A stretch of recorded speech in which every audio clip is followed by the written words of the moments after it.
Hi! In this presentation, we'll be introduced the H2020 EUROBENCH step-by-step project, systematic test of exoskeleton products by a stairs-based testbed evaluation protocol.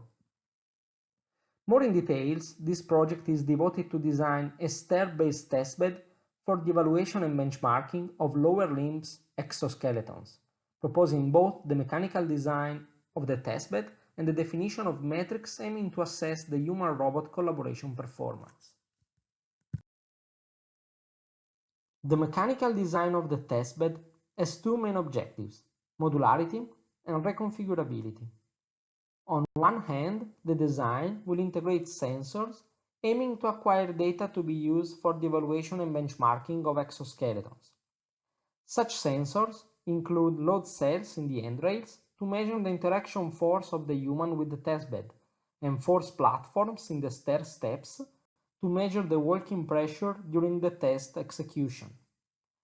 On the other hand, the design will allow to reconfigure the testbed, having the possibility to regulate the step height and inclination. Metrics for the evaluation and benchmarking of the performance of the tested exoskeletons will be also designed.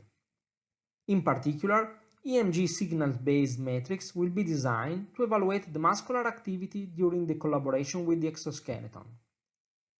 Ergonomics metrics will be designed in order to evaluate the posture assumed by the subject during the collaboration with the exoskeleton. Usability and cognitive metrics will be designed in order to quantify the mental load of the subject while collaborating with the exoskeleton. The consortium of the step-by-step project is composed as follows. Subsidia will coordinate the project activities and support the software design. CNR Stima will design and realize the proposed testbed and the human effort metrics based on EMG signals. SAIT IK4 will design the ergonomics metrics and will lead the software design. University of Bologna will design the usability and cognitive metrics.